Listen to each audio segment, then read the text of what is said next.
अगर आपको ये पता चल जाए कि किस तरीके से आप बहुत कुछ ना जानते हुए भी इंग्लिश बोल सकते हो और आपको एक एनवायरनमेंट मिले और आप इंग्लिश बोलना शुरू कर दें, तो ये 10 वर्ड मैं आपको एक एग्जाम्पल के तौर पे आज सिखाऊंगा कि आप कैसे इंग्लिश बोल सकते हो बहुत ज्यादा ग्रामर जाने बिना। ये बहुत जरूरी है। जब आप एक क्लास में बैठे होते हो तो आप चाहते हो कि आप इंग्लिश में बात करें, टीचर से, अपने दोस्तों से इंग्लिश में बात हो थोड़ी बहुत। इससे क्या होगा कि आपका एनवायरनमेंट इंग्लिश में रहता है और फिर कुछ भी आए, कभी ग्रामर आए, कभी स्ट्रक्चर आए, सब कुछ सीखते हुए आगे बढ़े, पर कैसे? इंग्लिश में बात करते हुए। तो वो तरीका इन 10 वर्ड से मैं इतने अच्छे से सिखाऊंगा, अगर आप पूरा इसको ध्यान से पढ़ोगे और ध्यान से प्रैक्टिस करोगे तो आप डेफिनेटली एंड तक आपको क्या मिलेगा? आपको एक कॉन्फिडेंस मिलेगा कि आप भी इंग्लिश में बोल सकते हो। देखो कुछ वर्ड है, पहले एक बार वर्ड पढ़ लेते हैं। आप इंग्लिश में बोलिए, मैं हिंदी बोलूंगा। पकड़ना, होल्ड। ये भी पकड़ना है। कैच, बताना या सूचना देना। इन्फॉर्म, भूलना या भूल जाना। फॉरगेट, रोकना या मना करना। फॉरबिड, खत्म करना। फिनिश, बिताना या खर्च करना। स्पेंड, महसूस करना। फील, साफ करना। क्लीन, ढूंढना। कोई ऐसा वर्ड तो नहीं जो बहुत मुश्किल हो, बहुत आसान वर्ड है। पर ये आसान वर्ड सिर्फ मीनिंग जानते, बहुत सारे स्टूडेंट हैं जो सिर्फ क्या जानते हैं? मीनिंग जानते हैं, पर उनको पता ही नहीं है कि इनके थ्रू बिना स्ट्रक्चर के बहुत अच्छे अच्छे सेंटेंस बोल सकते हैं इंग्लिश में। देखो कैसे, शुरू करते हैं पहले वर्ड से। लिखा है होल्ड। होल्ड मीन्स क्या है? पकड़ना। और आपने देखा कैच का मीनिंग भी पकड़ना है। तो थोड़ा सा पहले डिफरेंस बता देते हैं। कैच का मीनिंग पकड़ना तब चलेगा जब कोई चीज दौड़ रही हो, चल रही हो, भाग रही हो, उस सेंस में अगर उसे पकड़ते हैं तो क्या करते हैं? कैच। लेकिन अगर कोई चीज संभालने के लिए देते हैं कि लो यार इस बैग को पकड़ो, इस पेन को पकड़ो, तो क्या लगाते हैं? होल्ड। पकड़ के रखना, संभाल के रखना, ठीक है, उसे क्या कहते हैं? होल्ड। जैसे कि मान लो आपके पास एक डॉग है, उसे आप सुबह वॉक पे ले जाते हो तो रस्सी पकड़ के रखते हो, इस पकड़ के रखने को होल्ड कहते हैं। और अगर वो छूट के भाग जाए और फिर उसे पकड़ो तो उसे कैच कहते हैं। तो दोनों का हिंदी तो पकड़ना है, लेकिन यहाँ से एक और चीज समझनी है कि ऐसे बहुत सारे वर्ड इंग्लिश में होंगे जिनका एक ही हिंदी होता है पर उनके सेंस अलग अलग होते हैं। अब जैसे मैंने कहा इसे पकड़ो, तो इंग्लिश में क्या बोलेंगे? Hold it. मजबूती से पकड़ो, होल्ड इट टाइटली। अब यहां पर आपको हर बार क्या सीखना है? मुझे एक नया वर्ड मिला। क्या मिला? टाइटली। होल्ड टाइटली, ध्यान से पकड़ो। होल्ड जेंटली, मेरा हाथ पकड़ो। होल्ड माई हैंड, लाइन पकड़ कर रखो। होल्ड द लाइन, लाइन पकड़ कर रखो का मतलब ये नहीं कि लाइन कोई पकड़ने वाली चीज है। जैसे एक लाइन में खड़े हो, जैसे भी सिलेंडर की लाइनें लग रही हैं, उसमें आप खड़े हो लेकिन लाइन बहुत लंबी है और आप थोड़ा सा नेगेटिव हो रहे हो, यार मैं घर जा रहा हूं, मैं नहीं खड़ा हो रहा हूं, तो कोई आपका फैमिली मेंबर कहता नहीं खड़े रहो, हटो नहीं, नहीं तो फिर पीछे जाना पड़ेगा। इस सेंस को कहते हैं होल्ड द लाइन। इधर उधर मत हो जाना, नहीं तो आप पीछे चले जाओगे। दरवाजा पकड़ो, होल्ड द डोर, संभाल कर पकड़ो। होल्ड केयरफुली, थोड़ी देर पकड़ो। थोड़ी देर की इंग्लिश क्या लिखी? नहीं, पूरा for a moment, right? Hold for a moment, ठीक से पकड़ो। Hold properly, right? ऊपर की ओर पकड़ो। होल्ड इट अप का मतलब कोई चीज तुम्हारे हाथ में है, राइट, और मुझे दिख नहीं रही, ऐसे पकड़ रखा है, तो मैंने कहा होल्ड इट अप, ऊपर की तरफ पकड़ो, ऐसे करके पकड़ो। कोई चीज है, कोई कपड़ा है, कोई वस्तु है आपके हाथ में, तो होल्ड इट और अप। तो ये मीनिंग हुआ। इसमें और भी बहुत सारे मीनिंग आप बना सकते हैं, जैसे मैंने यहाँ पर हैंड लिखा है, होल्ड। आपके पास बैग है, बुक्स हैं, बहुत सारी चीजें हैं जो आप पकड़ने के लिए कह सकते हो, घर में भी होते हो। तो ये तरीका है, कोई भी वर्ड हम रिपीट नहीं कर रहे हैं यहाँ पर, राइट? ऐसे आप इंग्लिश बोल सकते हो, क्योंकि कभी कभी छोटे वर्ड की ही जरूरत होती है। अब अगले वर्ड पे देखो, कैच। कैच मीन्स भी क्या है? पकड़ना। लेकिन अब वो पकड़ना नहीं होगा जो मैंने होल्ड में यूज किया है, राइट? अब ये समझ लेना, हर बार कोई दौड़ती हुई वस्तु या व्यक्ति या कोई एनिमल है जिसे हमें पकड़ना है। जैसे मैंने कहा इसे पकड़ो, कैच इट। कैच इट का मतलब जैसे ये मैं फेंकूं आपकी तरफ तो मैं क्या बोलूंगा? Catch it. इसे होल्ड इट नहीं बोल सकते हैं। अब कैच इट में जैसे मैंने कैच कर लिया, कैच इट हो गया, अब आपने कह दिया होल्ड इट, तो मतलब संभाल के रखो, पकड़ के रखो, होल्ड इट, ये मीनिंग होता है, राइट? गेंद पकड़ो, catch the ball. Catch the ball मतलब गेंद आ रही होगी दौड़ के, तो उसके लिए क्या लगाया, कैच द बॉल। बस पकड़ो, कैच द बस। ट्रेन पकड़ो, कैच द ट्रेन। मौका पकड़ो, catch the opportunity, catch the opportunity. ध्यान पकड़ो, कैच अटेंशन, कैच अटेंशन। बात पकड़ो, catch the point, catch the point. इसे जल्दी पकड़ो, कैच इट क्विकली। हवा में पकड़ो, catch it in the air, catch it in the air, right. इसे यहां पर क्या लिखा है, इसे सही समय पर पकड़ो, catch it at the right time. So देखो कैच पर कितने अच्छे अच्छे सेंटेंस बना लिए। अब यूज करोगे तो इंग्लिश आएगी।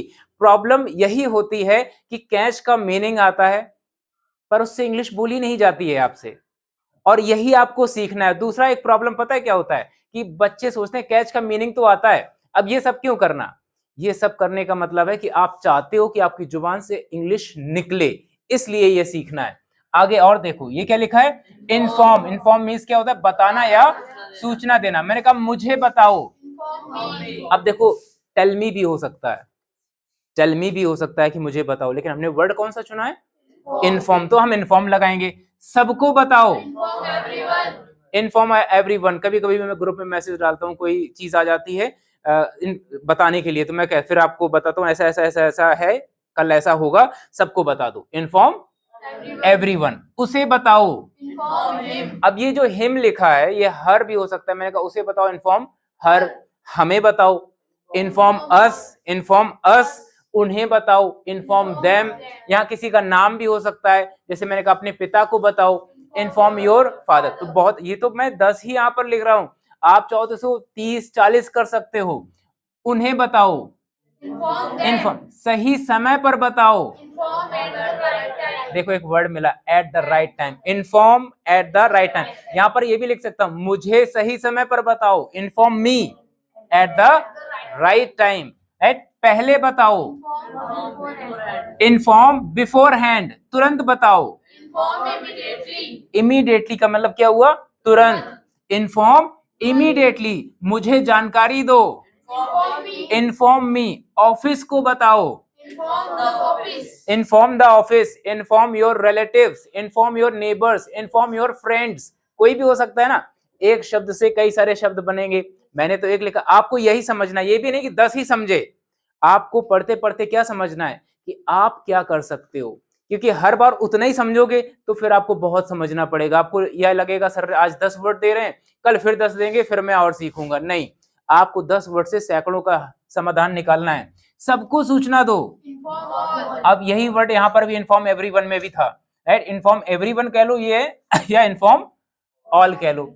अब अगला वर्ड है, अगला वर्ड क्या है, हाँ आर नहीं भी बोलोगे, अगर आप फॉरगेट भी बोलोगे तो चलेगा, फॉरगेट भी बोलोगे तो चलेगा। फॉरगेट मतलब क्या होगा, भूलना या भूल जाना। ये बहुत आसान वर्ड, लेकिन इसका यूज, अब फॉरगेट का मीनिंग भूलना आता है, इसका तो क्या अंग्रेजी बोल लोगे, नहीं। लेकिन फॉरगेट से बिना चैप्टर के कितने सारे वर्ड बना सकते हो। इसे भूल जाओ, फॉरगेट इट, राइट। उसे भूल जाओ, फॉरगेट हिम। देखो फॉरगेट भी चलेगा, फॉरगेट भी चलेगा, तो आप कंफ्यूज मत होना, कुछ लोग आर नहीं बोलते हैं, ठीक है। फॉरगेट हिम, पुरानी बात भूल जाओ। कई बार लोग झगड़ रहे होते हैं तो कोई ना होता है जो बोलता है अरे पुरानी बातें भूल जाओ, तो क्या अब पुरानी बातें में आप सोच रहे बात भूल जाओ, बात तो आई नहीं सर, तो हमने क्या बोल दिया, forget the past, forget the past.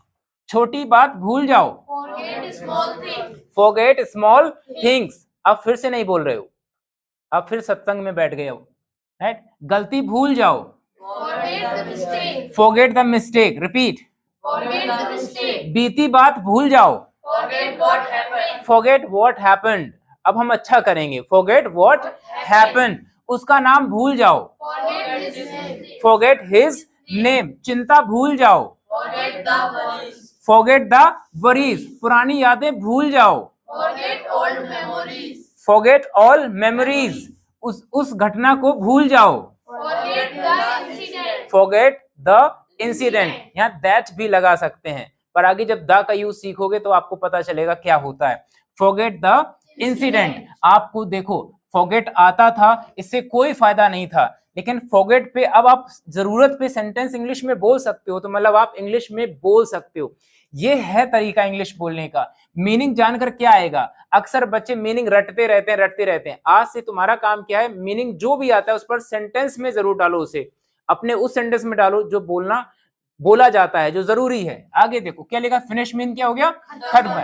इसे खत्म करो, फिनिश दिस, काम खत्म करो, फिनिश द वर्क, खाना खत्म करो, फिनिश द फूड, आज खत्म करो, फिनिश टुडे, सब खत्म करो, फिनिश एवरीथिंग, पहले खत्म करो, फिनिश फर्स्ट, समय पर खत्म करो, फिनिश ऑन टाइम, अच्छे से खत्म करो, फिनिश प्रॉपरली। राइट, खाना कोई खा रहा है बोलते हैं ना, फिनिश फूड फर्स्ट, सबसे पहले खाना खत्म करो, सबसे पहले अपना फिनिश योर वर्क फर्स्ट, सबसे पहले अपना काम खत्म करो। और ऐसा तो होता ही, क्लास में भी बोलोगे, घर पे भी बोलना है, राइट, पूरा खत्म करो, फिनिश कंप्लीटली। छोटे बच्चे को जब माँ खाना खिला रही होती तो उसे बोलती पूरा खत्म करो, पूरा, तब दूसरा मिलेगा, राइट। तो फिनिश कंप्लीटली, अभी खत्म करो, फिनिश नाउ। अब देखो फिनिश अकेला आने से क्या फायदा था, फिनिश का मीनिंग आने से तो कोई फायदा था नहीं, लेकिन आप समझो फिनिश अकेला आना भी आपके लिए बहुत अच्छा है, आप बहुत सारे उसमें सेंटेंस बना सकते हो। आगे देखो अगला वर्ड क्या है, फॉरबिड। फॉरबिड मीन्स क्या होता है, रोकना या मना करना, रोकना या मना करना। अब देखो उसे रोको, फॉरबिड हिम, मना, रोकना मतलब कैसा रोकना है, किसी ने कहा मैं बाहर खेलने जा रहा हूँ, मैं मैदान में, वहां दूर जो मैदान है वहां जा रहा हूँ, तो घर में कोई होता है, अरे उसे मना कर दो, तो ये वो वाला फॉरबिड है। कुछ करने से किसी को मना करने के लिए बोलना क्या होता है, फॉरबिड। क्या होता है, उसे जाने से रोको, फॉरबिड हिम टू गो। अब यहाँ पर हिम, हर, देम, राइट, या कोई भी नाम, किसी को भी मना कर सकते हैं ना, है? भाई को मना करो, बहन को मना करो, राहुल को मना करो, तो यहाँ इसको चेंज करते रहो और बनाते रहो। अंदर आने से रोको, right, forbid entry, forbid entry. धूम्रपान से रोको, फॉरबिड स्मोकिंग, उसे बोलने से रोको, फॉरबिड हिम टू स्पीक, नियम तोड़ने से रोको, फॉरबिड ब्रेकिंग रूल्स, उसे छूने से रोको, फॉरबिड टचिंग। अब उसे यहाँ पर इट वगैरह यूज कर सकते हो, फॉरबिड टचिंग इट, राइट, गलत काम से रोको, फॉरबिड रॉन्ग एक्शंस, बच्चों को रोको, फॉरबिड द चिल्ड्रन, शोर करने से रोको, forbid making noise, forbid making noise. देखो फॉरबिड का यूज, अब अगर सिर्फ फॉरबिड मीन रोकना याद कर लिया, कहीं यूज नहीं आ रहा है, तो वो तो याद करने की भी मेहनत बेकार गई है। इंग्लिश बोलने के लिए सबसे जरूरी चीज है प्रैक्टिस। अक्सर अभी 10 वर्ड में दे देता शुरू में आपको कि लिख लो बेटा, हो गया तुम्हारा। क्या सीखते आप, आपको वो मीनिंग भी कुछ दिन में भूल जाते हैं, और यही गलती कर रहे हैं सारे बच्चे, यही गलती कर रहे हैं। और टीचर पढ़ाते भी नहीं उस तरह से, तो उनको लगता है शायद यही सही होगा। स्पेंड मीन्स क्या होता है, बिताना या खर्च करना। खर्च करना जैसे पैसे वगैरह खर्च करना, बिताना मतलब जैसे दिन, मैं मुंबई गया, मैंने वहां 10 दिन बिताए, उसको भी क्या बोलेंगे, स्पेंड बोलेंगे, ठीक है। मैंने कहा समय बिताओ, स्पेंड टाइम, पैसे खर्च करो, स्पेंड मनी, राइट, परिवार के साथ समय बिताओ, स्पेंड टाइम विद फैमिली, दोस्तों के साथ समय बिताओ, अब देखो क्या हो गया, फैमिली की जगह क्या हो गया, फ्रेंड। अब यहाँ पर चेंज कर लो, जितने दुनिया के लोगों को जानते हो, spend time with your teacher, spend time with your friends या नेबर्स, रिलेटिव्स, या नाम भी बोल सकते हो, spend time with Rahul, right. तो सोच कर खर्च करो, स्पेंड केयरफुली, समझदारी से खर्च करो, वाइजली, स्पेंड वाइजली। देखो हम नहीं, कोई खर्च करता तो हर तरीके से बोलते हैं भाई, समझदारी से खर्च करो, राइट, सोच कर खर्च करो, या और भी आगे अभी मिलेंगे। आज अच्छा समय बिताओ,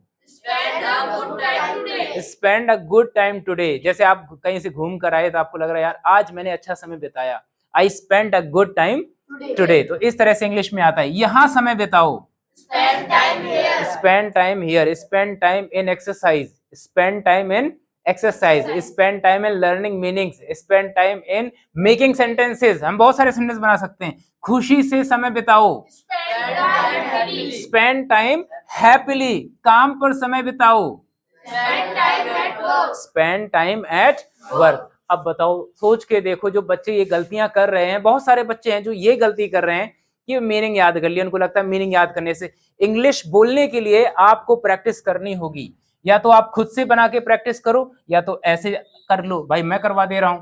इसे फील मीन्स क्या होता है? महसूस करना। अब देखो, सब लोग जानते हैं फील मीन्स क्या होता है, महसूस करना। अब देखो सेंटेंस कितने मजेदार हैं इस पर। इसे महसूस करो, फील इट, अच्छा महसूस करो, फील गुड, थोड़ा फील करके बोलो इसको।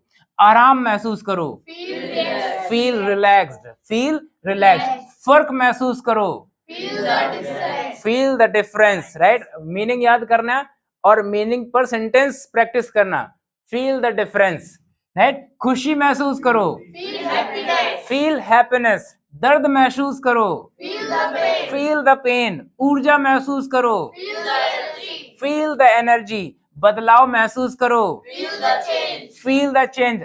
शांति महसूस करो, feel peace, feel peace. The भी लगा सकते हो आप, फील पीस। पीस मीन्स क्या होता है?